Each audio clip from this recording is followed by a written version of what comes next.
Julián Libonati, director de la consultora 3.0. Muchas gracias por venir al programa. Bueno, contanos un poco. Gracias por la invitación antes, Gustavo. Bueno, desde ya. Contanos un poco. Son temas importantes. Son temas importantísimos los dos. Ahora, en la agenda de la gente, ¿qué es lo que está pasando?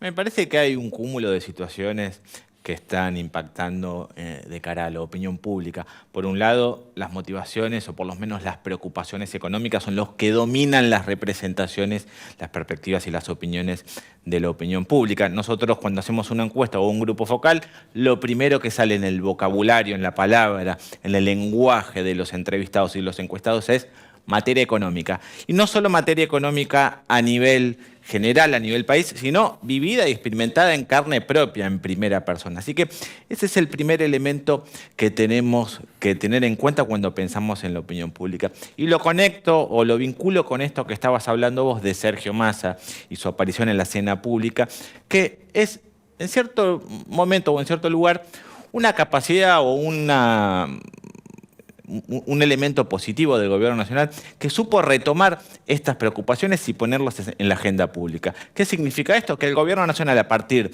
de la emergencia de Sergio Massa como referente económico, tuvo la capacidad de mostrarle al electorado y a la ciudadanía que le importaban los temas y las temáticas económicas. Esa me parece que es la principal capacidad y efecto positivo que tuvo Sergio Massa de cara a la opinión pública. Es un gobierno nacional que habló, que interpeló a la ciudadanía con los temas que les preocupaba, situación que no pasaba anteriormente. Esto de cara a la opinión pública nos tenemos que preguntar si tuvo ese efecto Massa positivo. Y la verdad que ciertamente nosotros lo verificamos en las encuestas y en los grupos focales. Mira. ¿En qué dato, por lo menos qué dato te puedo mostrar o exhibir?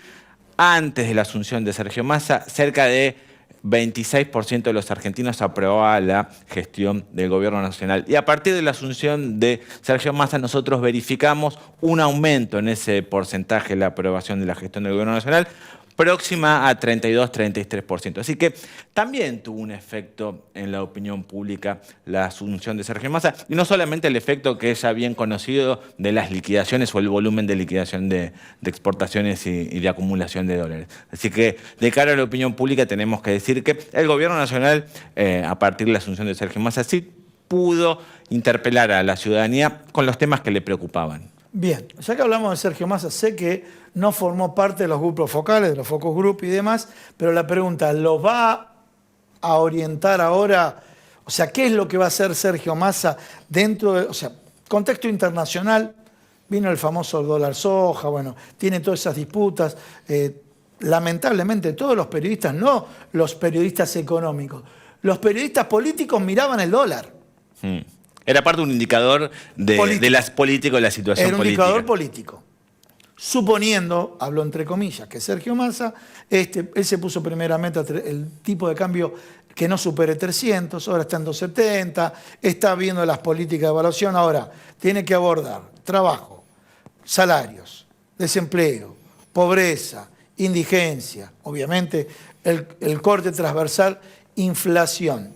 Bueno, ¿ustedes cómo ven que pueda? Sabemos muy bien lo que recibió, sabemos muy bien que cualquiera que recibe, o sea, como se trata de un mismo gobierno, no tiene un gap o un periodo de...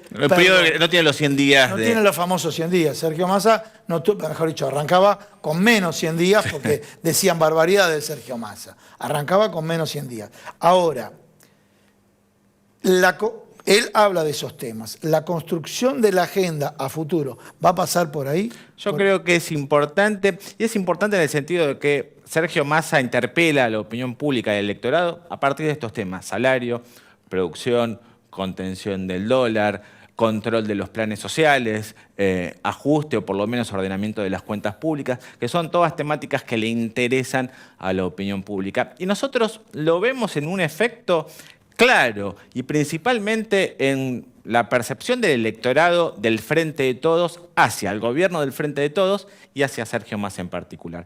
Y acá dejo un datito, que es cuál era la representación que tenía la opinión pública en general hacia Sergio Massa antes de ser ministro de Economía y cuál es la percepción o la representación o la caracterización que tiene la opinión pública en general y el votante del Frente de Todos en particular hoy con Sergio Massa. Tiene la palabra esperanza. Hubo un cambio positivo en la representación de ese gobierno nacional y de Sergio Massa a partir de este ejercicio del Ministerio de Economía. Hoy la palabra que sobresale particularmente entre los votantes del Frente de Todos cuando piensan en la gestión económica de Sergio Massa es esperanza. Me parece que es un dato importante en el sentido de que hay una gestión o por lo menos hay un liderazgo que retoma parte de las percepciones o demandas o expectativas de la ciudadanía o particularmente de los votantes del Frente de Todos. Bien, después del acto lo voy a vincular, no específicamente Sergio Massa, pero sí vinculado a la agenda del día a día. Uno pensaba que a partir del atentado que llamó la atención a todo el mundo, propios y ajenos, la grieta iba como mínimo a menguar. ¿Menguó o no menguó? No, contraintuitivamente, inclusive nosotros en la consultora en 3.0 teníamos la hipótesis, previo a la realización de la primera encuesta, que este evento o esta situación o este ataque o este atentado, pongámosle la palabra que queramos, a partir de esta situación, podría llegar a disminuir el grado de polarización política, o sea, el grado de qué tan grande es la grieta. Y evidentemente, y a partir de los datos y la evidencia empírica que tenemos relevada, no sucedió esto. De forma contraria, la grieta o el grado de polarización política se incrementó, se intensificó, se amplificó. Hoy las diferencias entre los argentinos son bastante más, o por lo menos más intensas que previo a esta situación. Y nosotros lo relevamos o lo percibimos en un dato, que son las imágenes y los posicionamientos de los liderazgos políticos. ¿Sabés cuáles Gustavo son los que ganan en esta situación? ¿Quiénes ganan? No sé. Ganan los posicionamientos más duros de ambos lados. ¿Ah, sí? En ambos lados de la grieta prevalecen, ganan y del lado, sí. Exactamente. Y del lado de la oposición. Ganan posicionamiento, por lo menos sobresalen en términos de imagen y posicionamiento público, aquellos liderazgos que son catalogados como... Me imagino que en la oposición, Patricia Bullrich. Patricia Bullrich. Salió más duro con su discurso Horacio Rodríguez Larreta, ¿no es cierto? Salió más duro, pero uno tiene que pensar por qué toma este posicionamiento Horacio Rodríguez Larreta.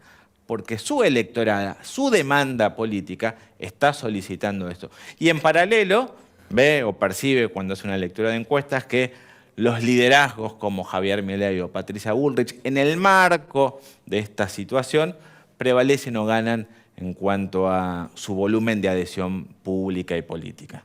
Ustedes que en la consultora recorren, ahora tenemos en instantes un analista internacional, pero ustedes que recorren distintos países en la consultora, creo que estuviste con Sheila Bilker en República Dominicana. Nosotros trabajamos a escala latinoamericana. Bien, y la pregunta, cuando hablamos, acá lo llamamos griete y demás, esta polarización, ¿la estás viendo que se da? A ver, lo que pasó en Chile forma parte de una polarización del punto de vista de la opinión pública. Bueno, es un fenómeno que trasciende la Argentina y que lo vemos en todos los países de América Latina. No así con la etiqueta o la palabra grieta, que eso es un término muy argentino. De hecho, cuando estuvimos en Ecuador, hablamos de la palabra grieta y decían, acá no hay grieta. Bueno, en Ecuador no hay grieta. Ahora, cuando operacionalizaban el concepto o la experiencia política de los ecuatorianos, claramente era Rafael Correa era aquello que nosotros percibíamos como grieta. Sí. ¿Qué significa grieta? Es la percepción de que existe un otro y que ese otro no vale. No vale. No existe. Y mi mirada es la única. Está matizada por mi única mirada. Me gustó esa frase. Mi mirada es la única. Mi mirada es la única y es la que sobresale. Eso lo percibimos en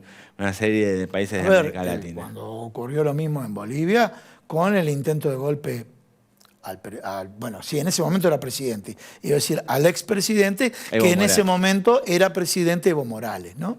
En paralelo al concepto grieta o polarización política, tanto en Argentina como en América Latina estamos percibiendo un gran plano de descreimiento con la política, desconfianza con la política, rechazo a la política y a los políticos. Y aparecen fenómenos como puede ser Javier Milei acá, que en otros lugares. Sí, claramente. De hecho, próximamente en Paraguay vamos a tener elecciones presidenciales y tiende a sobresalir o a prevalecer los liderazgos por fuera de la política, aquellos que tuvieron o no tuvieron experiencia en en materia ejecutiva o legislativa son los que sobresalen de cara a las próximas elecciones. Es un fenómeno de los outsiders que estamos viendo en toda América Latina.